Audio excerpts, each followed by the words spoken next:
వారు తగిన వారు కాకపోవచ్చు, వారు అర్హులు కాకపోవచ్చు, వారు తిరిగి నీకేమి చేయకపోవచ్చు. కానీ నువ్వు దేవుని ప్రేమిస్తున్నావు కాబట్టి దేవుని ఆత్మ ద్వారా దేవుని ప్రేమని వారికి కనబరుస్తున్నావు.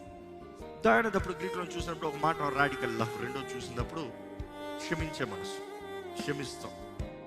ఒక మనిషికి దయ చూపిస్తాం అన్నప్పుడు ఆ మనిషి నిన్ను బాధ పెట్టి ఉండొచ్చు, నీకు విరోధంగా కార్యం జరిగించి ఉండొచ్చు, నిన్ను దూషించి ఉండొచ్చు, నిన్ను అవమానపరిచి ఉండొచ్చు, నిన్ను ఏదో రీతిగా నీకేదో నష్టం చేసి ఉండొచ్చు.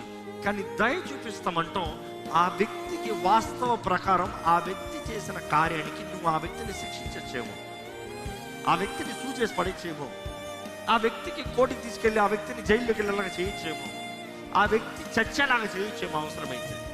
కానీ ఆ వ్యక్తికి దయ చూపిస్తామన్నప్పుడు నీకు హాని చేసిన వారిని నీవు క్షమించి it's fine, I let you, it is fine, I forgive, it is fine, నువ్వు నాకు కీడు చేసావు కానీ నేను నీకు మేలు చేస్తా, అది దయ చూపిస్తావు. నాకు కావాల్సినప్పుడు నువ్వు సహాయం చేయకుండా నన్ను నిందించి మాట్లాడు, నాకు సహాయం కావాల్సినప్పుడు నువ్వు తునీకరించి నాకు సహాయం చేయగలిగిన స్తోమతను కూడా చేయకుండా పోయావు.